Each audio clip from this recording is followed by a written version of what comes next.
अस्सलाम वालेकुम नाजरीन, उम्मीद है आप सब खैरियत से होंगे। आज हम एक मज़ेदार और ख़ास डिश तैयार करने जा रहे हैं, तो आखिर तक हमारे साथ रहिए।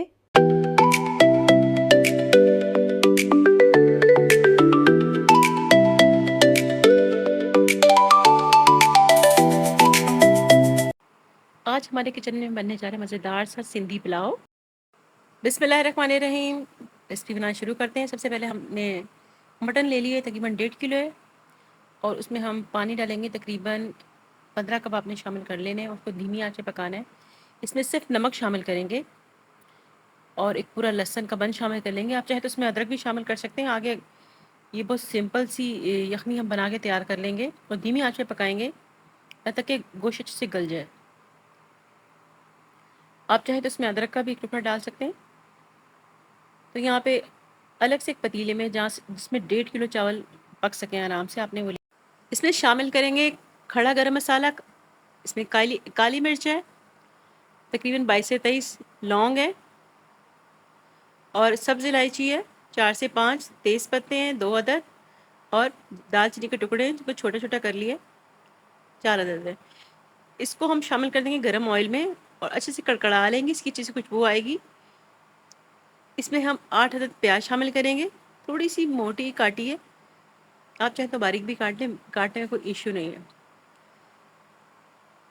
सबसे फोकस ये है कि हमारी रेसिपी बहुत अच्छी बननी चाहिए।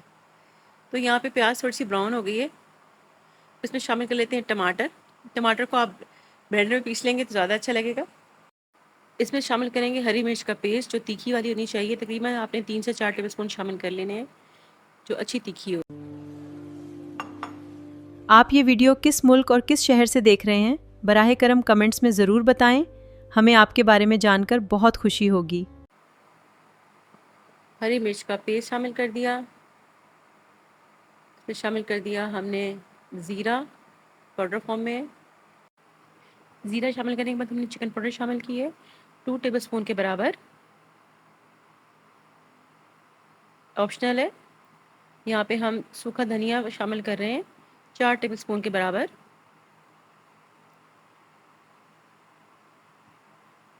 इसको अच्छे से मिक्स कर लेंगे।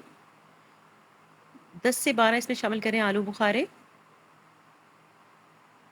थोड़ा सा पानी शामिल करेंगे आधे कप के बराबर। ढक के इसको रखेंगे ताकि अच्छे टमाटर सॉफ्ट हो जाए। टमाटर की प्यूरी डालेंगे तो और जल्दी तैयार हो जाएगा। हमारा जो मटन है वो अच्छे से गल चुका है। इसको शामिल कर देते हैं और देखें बिल्कुल भी काला नहीं होगा। इसको अच्छे से थोड़ी सी भुनाई करेंगे। इस तरह हम भून भून के ना बाज़ औक़ात बोटियाँ काली हो जाती हैं। इस तरह की यखनी बनाने से बहुत बेहतर होगा कि ये काला नहीं होगा। तो मैंने एक दिन पहले ही बना के रख ली थी यखनी। और यहाँ पे दही शामिल करेंगे तकरीबन 1.5 कप के बराबर। इसको जिससे मिक्स करेंगे और अच्छा सा गोश्त भुन जाएगा इन सारे मसालों के साथ, दही के साथ। थोड़ा सा लेमन शामिल कर लेंगे। आपके पास लेमन है, लेमन शामिल कर लें। सिरका है तो वो 1 टेबल स्पून शामिल कर लें। 1 से 2 टेबल स्पून आपने शामिल कर लेने, इससे बहुत अच्छा उसका फ्लेवर आएगा। तो सिंधी पुलाव बनने जा रहा है, बहुत ही मज़ेदार, बहुत ही यमी। तो टमाटर तैयार हो चुके हैं, चीज़ें बनाई हो चुकी है। इसको हम ज़्यादा फ्राई नहीं करेंगे। इसमें यखनी शामिल कर देंगे। 6 कप हमारे पास चावल हैं। तो हम जूसी हमने पुलाव बनाना है, तो हम 7 से 8 गिलास इसमें शामिल कर देंगे यखनी के। बादियान का फूल है, उसको हमने अच्छे से पीस लिया था। उसमें 1 टीस्पून शामिल करें इसमें हम बादियान का फूल। आप चाहें तो इसको दम में भी इसका पाउडर डाल सकते हैं। इस तरह ये है कि पूरी जो आपका पुलाव उसमें मिक्स हो जाएगा, बड़ा अच्छा फ्लेवर देगा, बड़ा अच्छा इसका जायका है। चावल जो हमने तकरीबन 2 घंटा पहले भिगोए थे वो हमने शामिल कर दिए इसके अंदर। इस स्टेज पे आपने नमक चख लेना है कि नमक कम तो नहीं होगा, हमने यखनी में ऐड किया था।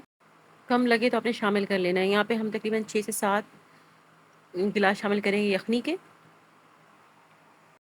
इसे कवर लगा देंगे। थोड़ी देर बाद देखें चावलों को उबाल आ चुका और इस तरह की इनकी शक्ल हो गई है। तो बस हमने चावलों को लगाना है दम पे, और हमें थोड़ा जूसी पुलाव चाहिए। तो यहाँ पे हम इसमें शामिल कर देंगे पुदीना। पुदीने के पत्ते से बहुत बेहतरीन खुशबू आएगी, बहुत ही ज़बरदस्त पुलाव में लगता है ये, और बहुत मज़े का लगता है। अगर आपने कभी नहीं शामिल किया तो ज़रूर शामिल कीजिएगा। इस स्टेज पे अगर आप 10 से 12 हरी मिर्ची भी शामिल करना चाह रहे हो तो आप कर सकते हो। फिर इसको हम दम लगा देंगे तकरीबन हम 10 से 12 मिनट की दम लगाएंगे तो ये देखें हमारे जो राइस हैं बहुत ही बेहतरीन खिले खिले बन के रेडी हो गए हैं।